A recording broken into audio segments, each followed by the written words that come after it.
السلام علیکم ورحمۃ اللہ وبرکاتہ۔ محترم ناظرین و سامعین، آج میری گفتگو کا عنوان ہے شب بارات کیا ہے اور اس میں ہمیں کیا کرنا چاہیے۔ تو دیکھیے، شب بارات کہتے ہیں شعبان کی 15ویں رات کو۔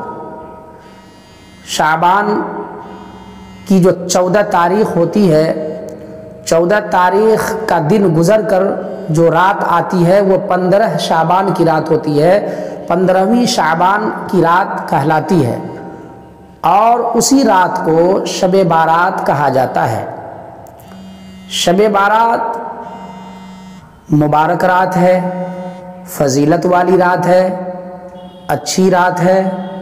اس رات میں ہم سے جو کچھ ہو سکے ہم عبادت کریں، اللہ کو یاد کریں، اپنے آباء و اجداد کی مغفرت کی دعا مانگیں، خود کی مغفرت کی دعا مانگیں، گناہوں سے معافی اللہ رب العزت سے مانگیں، چونکہ اللہ رب العزت کی تجلی، اللہ رب العزت کا اجلال آسمانی دنیا پہ ہوتا ہے، اور اللہ کی منادی آواز لگاتا ہے کہ ہے کوئی مانگنے والا جسے میں عطا کروں، ہے کوئی روزی طلب کرنے والا جس کی روزی کو میں کشادہ کر دوں، ہے کوئی بے اولاد جو مجھ سے اولاد مانگے میں اس کو اولاد عطا کروں، ہے کوئی گناہوں کی مغفرت چاہنے والا میں اس کی مغفرت کر دوں، ہے کوئی بیماری سے شفا یاب پانے والا میں اس کو شفا کر دوں، ہے کوئی شفا طلب کرنے والا مجھ سے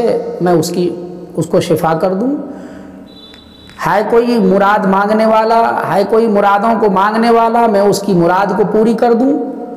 غرض کے اس قسم کی صدا لگتی رہتی ہے صبح صادق تک۔ جب سے یہ رات شروع ہوتی ہے اس وقت سے لے کر صبح صادق تک یہ آواز لگتی رہتی ہے۔ جو خوش نصیب بندہ ہوتا ہے وہ تھوڑی ہی دیر صحیح اللہ کی عبادت کرتا ہے اور پھر اللہ سے رو رو کے دعا مانگتا ہے کہ بار الہ میرے گناہوں کو معاف کیجئے، چونکہ یہ نفل عبادت ہے، فرض واجب نہیں ہے، اور تنہائی کی عبادت ہے، انفرادی عبادت ہے۔ ایسا نہیں کہ شور شرابہ کر کے پورے لائٹنگ چراغاں کر کے جو ہے بعض جگہ ہم نے دیکھا کہ قبرستان میں جنریٹر لگا کر، قمقمے لگا کر ہر جگہ روشنی سے جگمگا دیتا ہے، پورا قبرستان جگمگ جگمگ روشنی سے ٹیوب لائٹ وغیرہ لگا کر کے لوگ جو ہے۔ لیکن میرے بھائی، کبھی آپ نے غور کیا، ہم نے غور کیا کہ کیا یہ کام ہمارے صحابہ کیے تھے؟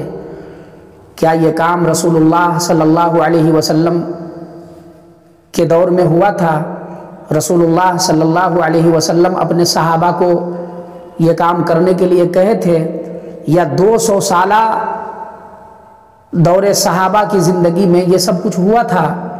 نہیں ہوا تھا۔ تابعی اولیاء اللہ، بزرگان دین یہ سب کام کیے تھے؟ یقیناً نہیں کیے تھے۔ تو پھر ہم کیوں کریں؟ جو میت قبر میں لیٹی ہوئی ہے اس میت کو آپ کی اس روشنی سے کیا غرض ہے؟ وہ بیچارے جو نیک ہوں گے تو وہ اللہ کے حفظ و امان میں ہوں گے اور اللہ کی تسبیح و تحلیل میں ہوں گے، اور جو گنہگار ہوں گے وہ اللہ رب العزت کے عذاب میں پھنسے ہوں گے۔ اس کو اس لائٹنگ سے، اس مرکری سے کیا غرض ہے؟ کیا غرض ہے بھائی؟ حضرت عثمان غنی رضی اللہ تعالی عنہ جب قبرستان جاتے تو کسی قبر کے پاس بیٹھ جاتے اور خوب روتے، زار و قطار روتے، اور کہتے کاش میں جو ہے کوئی درخت ہوتا کہ لوگ چیر کر اس کو اپنے کام میں لے آتا، کاش میں گھاس ہوتا کہ جانور چڑھ کے اپنا پیٹ بھر لیتا۔ اسی طرح آپ کہہ کے روتے رہتے۔ آج ہم بھی جو قبرستان جاتے ہیں کسی بھی وقت تو وہ عبرت کے لیے جاتے ہیں کہ کل ہمیں بھی یہاں آنا ہے، قبرستان جا کر موت یاد آنی چاہیے، قبرستان جا کر میلے کا سما نہیں ہونا چاہیے، قبرستان جا کر یہ تصور نہیں ہونا چاہیے کہ یہ خوشی منانے کی جگہ ہے۔ قبرستان خوشیاں منانے کی جگہ نہیں ہے، قبرستان ہنسی ٹھٹھے کی جگہ نہیں ہے، قبرستان چیم و غنیہ کی جگہ نہیں ہے، قبرستان تنہائی کی جگہ ہے، قبرستان شہر خاموشہ ہے، قبرستان جو ہے میت کی جگہ ہے جہاں کچھ میت تو اللہ رب العزت کی تسبیح و تحلیل میں اور کچھ میت اللہ کے عذاب میں مبتلا ہے۔ آپ وہاں جا کر میت کو تکلیف پہنچائیں گے؟ اللہ کے رسول نے تو فرمایا کہ اللہ کے رسول نے تو یہ بھی منع فرمایا کہ کسی کی قبر پہ چلو، یہ بھی منع فرمایا کہ کسی کی قبر کا ٹیک لگاؤ، تکیہ لگاؤ، یہ بھی منع کیا۔ پھر ہمیں اس بات کی اجازت کس نے دی کہ ہم قبرستان جا کر اور میت کی جگہ پہ ہم خوشیاں منائیں؟ بھائیو، اگر جانا ہے تو جائیں، لیکن کیا آپ نے کبھی تصور کیا تھا کہ اللہ کے رسول صلی اللہ علیہ وسلم قبرستان کس طرح گئے تھے؟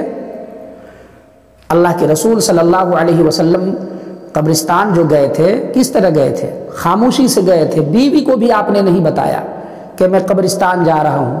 آپ قبرستان گئے، اندھیرے میں گئے، آپ نے قبرستان میں کوئی مرکری کچھ نہیں جلایا۔ کیا اس وقت میں روشنی کا انتظام نہیں تھا؟ جو کچھ بھی اس وقت روشنی کا انتظام ہوتا تھا، اگر یہ منشا ہوتا اللہ کے رسول کا اور اللہ کی یہ چاہت ہوتی تو رسول اللہ صلی اللہ علیہ وسلم بھی قبرستان میں چراغاں کر دیتے شب برات میں، لیکن ایسا نہیں تھا۔ اللہ رب العزت کی یہ چاہت نہیں تھی، اللہ رب العزت کے رسول جناب محمد عربی صلی اللہ علیہ وسلم کو یہ پسند نہیں تھا۔ اس لیے دور صحابہ کے 200 سالہ زندگی میں بھی یہ حرکت کسی نے نہیں کی۔ تابعی، طبع تابعی، اولیاء اللہ، ان لوگوں کے زمانے میں بھی یہ سب کچھ نہیں ہوا، اور آج ہم اپنے نفس کو خوش کرنے کے لیے، اپنے آپ کو خوش کرنے کے لیے ہم قبرستان میں لائٹ جلاتے ہیں، ہم قبرستان میں مرکری جلا کر جگمگاتے ہیں اور کہتے ہیں کہ آج شب برات ہے، مردے خوشیاں مناتے ہیں۔ بھائیو، مردے کو وقت کہاں ہے کہ وہ خوشیاں منائے؟ جو عذاب میں ہیں، آپ ہی کے آباء و اجداد اگر مصیبت میں پھنسے ہیں تو وہ غم منائیں گے یا خوشی منائیں گے؟ حدیث شریف میں آتا ہے کہ جب میت کو عذاب ہوتا ہے اور جب قبر اس کو بھینچتی ہے تو اس وقت وہ میت چلاتی ہے اور اتنا ڈراؤنا اور بھیانک آواز نکلتی ہے کہ اگر اس کی آواز کو کوئی جاندار سن لے تو وہ مارے ڈر کے مر جائے، کوئی انسان سن لے تو انسان بے ہوش ہو جائے۔ لیکن میرے بھائیوں، یہ اللہ رب العزت کی حکمت ہے کہ اس آواز کو نہ تو انسان اور نہ جنات سنتے ہیں۔ ہاں، جانور، چرند پرند، یہ سب کچھ اس آواز کو سنتا ہے، لیکن انسان نہیں سنتا ہے۔ انسان اگر سن لے تو بے ہوش ہو جائے۔ تو وہ قبرستان خوشیاں منانے کی جگہ نہیں ہے۔ قبرستان جو ہے میت کا کوئی شاپنگ مال نہیں ہے، میت کا کوئی شاپنگ مال نہیں ہے، قبرستان کوئی پارک نہیں ہے، قبرستان کوئی گھومنے کی جگہ نہیں ہے، قبرستان عبرت کی جگہ ہے۔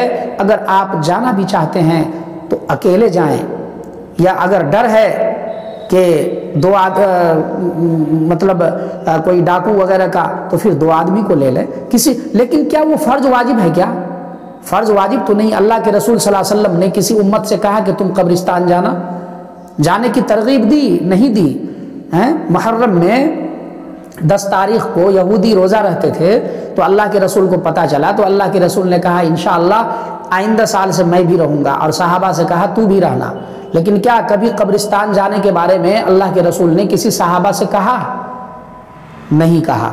تو پھر ہم اگر جانا ہی چاہتے ہیں تو اس طرح سے جائیں، یہ قبرستان میں ایسی حرکت نہ کریں کہ ہر جگہ لائٹ جلائیں۔ وہ کوئی شاپنگ مال نہیں ہے میت کے لیے۔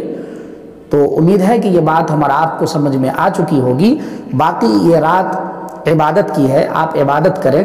بہت سارے لوگ ایسے ہوتے ہیں کہ جو عبادت کا جب وقت آتا ہے نا تو وہ پوری رات حالانکہ جاگ لیتے ہیں، نفل عبادت ہے، اور جب فجر کا وقت آتا ہے تو جا کے سو جاتے ہیں۔ بھائیو، نماز جو فجر ہے، ظہر ہے، عصر ہے، مغرب ہے، عشاء ہے، یہ فرض ہے، اس کو آپ نہیں پڑھیں گے تو اللہ پوچھیں گے، لیکن اس رات میں اگر پوری رات نہیں جاگیں گے تو اللہ نہیں پوچھیں گے۔ تو جتنا ہی ہو سکے 4 ہی رکعت نفل نماز پڑھ کے اللہ سے دعا کر لیں، صلاۃ الحاجت پڑھ کے اللہ سے ضرورت مانگ لیں، کیا کہتے ہیں کہ صلاۃ التوبہ کر کے اللہ سے صلاۃ التوبہ پڑھیے اور اللہ سے مانگیے۔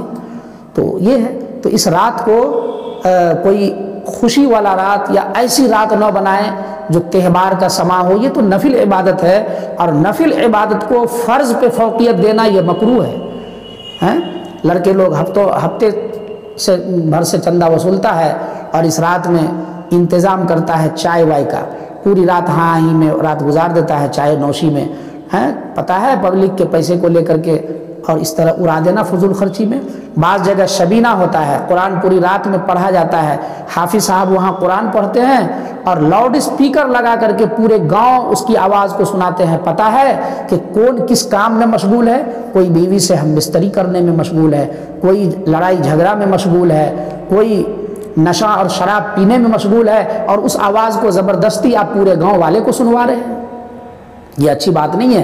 اگر شبینہ ہی کرانا ہے کراویں، لیکن ساؤنڈ لے لیں اور نیچے میں جتنے دور لوگ بیٹھے ہوئے ہیں اتنا ہی دور آواز پہنچے اس کی، ہے نا۔ لیکن لوگ ایسا نہیں کرتے، بے احتیاطی کرتے ہیں، ہے نا۔ تو آپ اس رات میں عبادت بھی کریں اور فجر کی نماز بھی پڑھیں۔ اللہ تعالی ہم سب کو دین پر عمل کرنے والا بنائے، آمین۔